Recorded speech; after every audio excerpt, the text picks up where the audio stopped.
Pimpanya dari sana. Menyamping. Nah, saya tadinya mau di situ, tapi itu kan sempit kalau dari rumah. Ya, maksud saya di situ jalan di Nah, kalau jalan pergi yang di situ gimana Pak? Iya, maksud saya. Yang sana dari sini. Dari mana? Dari sini kan. Salah satu bentuk perumahan berbasis komunitas yang dibangun oleh pelaku pembangunan yang dapat fasilitasi bantuan dari pemerintah. Ada sejumlah rencana 2.500, yang tahap pertama selesaikan 1.500, yang diperkirakan 2.500 itu selesai sampai dengan 2020. Ya. Peruntukannya komunitas apa aja Pak? Komunitas yang akan menempati kawasan ini ada namanya BPS ya, Bayangkara, Praja, dan Sriwijaya, atau biasa disebut dengan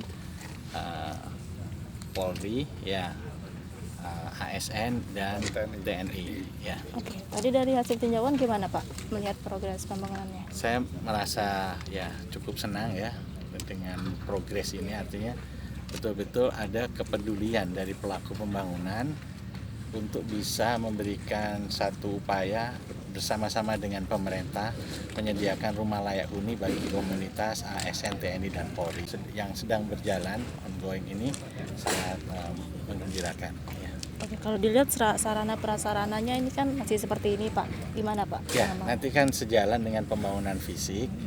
Biasanya nanti bangunan itu sudah mau mendekati selesai, nanti PSU istilahnya, prasarana sarana utilitas umum, kita akan bantu dari pemerintah karena ini merupakan rumah bersubsidi.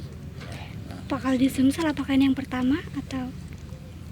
Di Sumsel sebetulnya banyak perumahan umum bersubsidi ya, tapi yang secara spesifik komunitas ini baru pertama kali. Ya.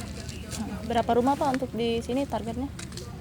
Seperti tadi saya sampaikan, ada sekitar 3.500 yang kita selesaikan 1,5-2 tahunan lah ya.